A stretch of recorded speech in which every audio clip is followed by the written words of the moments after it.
Oh, hey everyone. First shot with a new disc.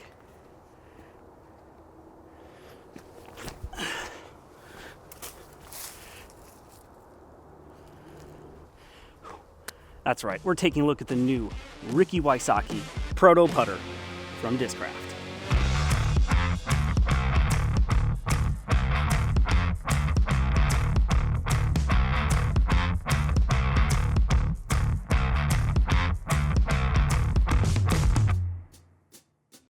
Let's go ahead and kick things off by first taking a look at the profile. Now you will notice that the Ricky Proto Putter has a very blunt nose, a gradual incline on the shoulder to the flight plate, and then an extremely flat flight plate. When compared to a Dagger from Latitude 64, they both have that very blunt nose. One thing I noticed though is that the Dagger has a much steeper incline for the shoulder to the flight plate versus the Ricky Proto Putter was a much more gradual.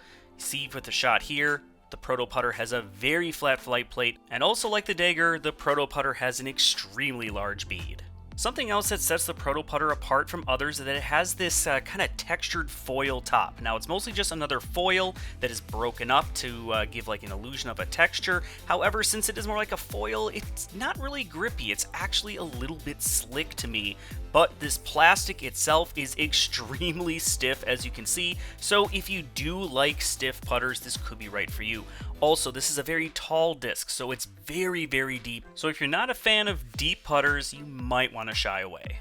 Alright, let's go ahead and take a look at the flight. First, the flight numbers, and these are unofficial. I actually got these off of Infinite Discs. I haven't really seen any true flight numbers out there yet, but speed 2, glide 5, turn 0, and a fade of 2 is what Infinite says, and, you know, coincidentally enough, that's very similar to, again, the Dagger. The Dagger just had a 1 fade versus the 2 here.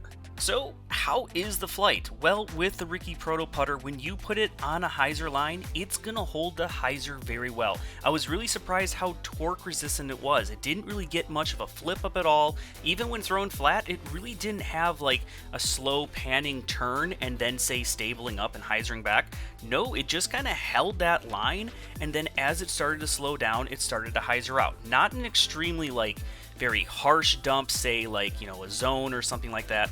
It just, as it slowed down, it started to drop almost like an elevator drop, then got on that hyzer angle, and then just had a nice, good, predictable finish.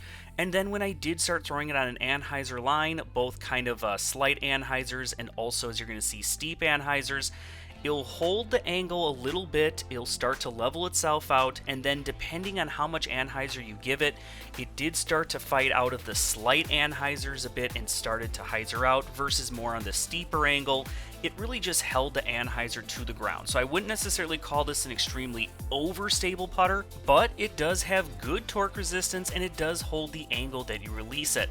With forehand, because it's so deep, I'll just admit it, I cannot get a good grip for forehand for this, so it's just basically a spray and pray. I have no really idea where it's going to go when it comes to forehand, so since I'm not really going to be a good judge of it, for any of you who have thrown this putter on forehand, be sure to comment down below with your experience. So out on the course, I mentioned it has a good consistent finish. Again, very torque resistant. You put on a hyzer, it is going to hold that hyzer. And with that torque resistance, you can really trust you're not going to get a whole lot of left or right movement when throwing down tunnels or gaps. Which means you can really rip into the Proto Putter and just trust that it's going to hold straight, and you're not really going to get a lot of that left or right movement, which, you know, might put you into a tree or into a bad position. But as mentioned earlier, if you do start it on an anhyzer line, it is going to hold. It's not going to turn into a thrower, but it will hold that line. Enough about how it is as a thrower. How about as a putter? Well, with that textured foil, as you can see, it doesn't go all the way to the lip, so it's in this really awkward spot where for my putting grip, I either have to move my thumb all the way to the lip, or I have to move it more towards the center of the disc, which for me, that's going to be a lot of inconsistent releases, since I found that textured foil to be a little bit slick. Now, inside of 25 feet, it is pretty straight, but as you do start to get kind of out towards circle's edge, or for those jump putts, you can see it does get a little bit dumpy. So I apologize in advance, I did not have a Dagger to compare against the Ricky Proto Putter. That could be a video maybe down the road if you want it, but I did decide to take the Ricky Proto Putter against other deep putters from Discraft like the Challenger and also the Challenger OS. And also worth noting, all these shots were thrown on a slight hyzer. I will say right away the Challenger is nowhere near as torque resistant or has as strong as a finish as the Ricky Proto Putter. In fact, I would actually say that the Proto Putter and the Challenger OS are a lot closer together. They're not quite similar. I actually think the Proto Putter maybe fits in between these two. It still has the good torque resistance that the Challenger OS has, but it doesn't have nearly as harsh as a fade. Not as little as the Challenger, but not quite as harsh as a finish as the OS. So if you think the Challenger is just a little bit too straight for you, the OS is maybe a little too overstable, take a look at the Proto Putter. Overall, I think this putter is fine. It is a very torque-resistant, straight putter with a good, consistent finish, and as a thrower, I think it's going to really be enjoyed by a lot of players. Putting, I don't like it. It's too deep. That textured top is not really textured. It's actually almost more of a liability because I do find it to be a little bit slick. But again, as a thrower, this thing is very, very good.